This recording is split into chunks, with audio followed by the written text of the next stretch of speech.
Tenho carregado isso por quase 30 anos. Minha família me pediu para ficar quieta. Os militares me pediram para ficar quieta. E eu fiquei. Meu nome não importa. O que importa é o que eu vi naquela manhã de janeiro de 1996, em Varginha, Minas Gerais. Mas tem coisas que você não consegue guardar para sempre dentro do peito. O que eu vi naquele dia não era humano. E o governo brasileiro sabe disso. Era cedo, muito cedo. O sol ainda não tinha nascido direito quando eu passei pelo bairro Jardim Andere, no caminho para o trabalho. A rua estava vazia, silenciosa demais para aquela hora. Foi quando eu vi, encostado na parede de uma casa, agachado no chão, havia algo. No primeiro momento pensei que era uma pessoa, alguém passando mal talvez.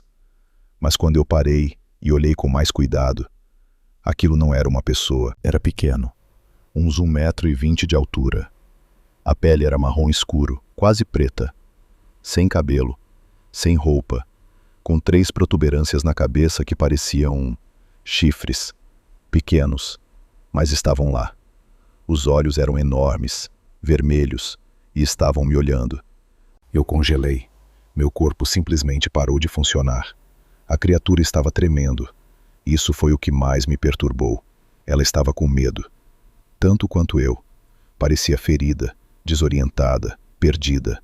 Havia um cheiro forte no ar, como enxofre, como algo queimado. Ficamos nos encarando por alguns segundos que pareceram uma eternidade.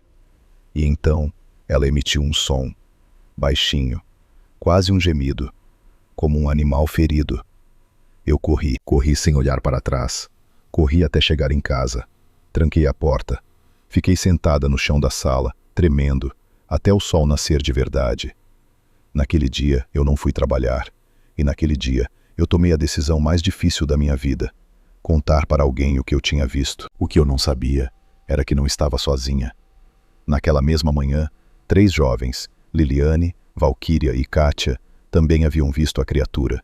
No mesmo bairro, a poucos quarteirões de onde eu estava, e o Corpo de Bombeiros de Varginha já havia recebido chamados desde as madrugadas. Relatos de algo estranho no zoológico municipal. Algo que os animais estavam evitando. Algo que deixava um rastro de cheiro forte no ar. O exército chegou horas depois. Caminhões, soldados, homens de farda que não respondiam perguntas, que isolaram ruas, que entraram em propriedades particulares sem pedir licença. Alguém capturou a criatura. Isso eu soube depois, por pessoas que trabalhavam no hospital. A criatura foi levada viva para o Hospital Regional de Varginha. E então, silêncio. Silêncio oficial. Silêncio forçado. O tipo de silêncio que só o governo consegue impor. Marco L. Xerezi tinha 23 anos. Era cabo do Exército Brasileiro. Um dos soldados que participou da captura da criatura naquele janeiro de 1996. 3 semanas depois, Marco estava morto. A causa oficial foi uma infecção generalizada, rápida, devastadora. O tipo de infecção que médicos experientes disseram nunca ter visto antes. A família de Marco nunca acreditou na versão oficial. A namorada dele, que era enfermeira, disse que ele voltou da operação diferente, quieto, assustado, com marcas no corpo que ela nunca conseguiu explicar. Antes de morrer, Marco sussurrou algo para ela. Ela nunca contou publicamente o que foi. Só disse que desde aquele dia ela não consegue mais dormir com a luz apagada. O governo brasileiro nunca confirmou, nunca negou. As testemunhas foram pressionadas. Algumas receberam visitas de homens que não se identificaram. Algumas mudaram de cidade.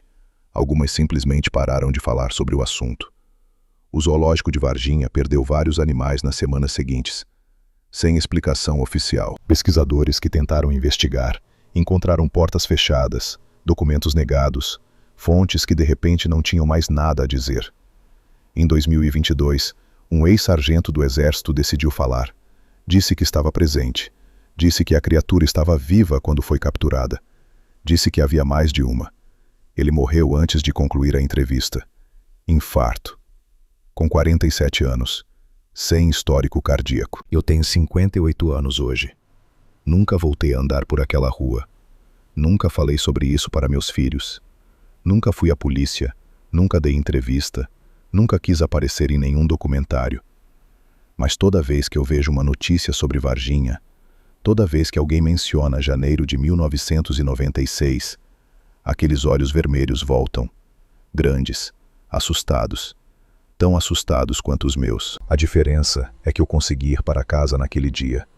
A criatura de Varginha nunca mais foi vista. Pelo menos é o que o governo quer que você acredite. Escuridão e sussurros.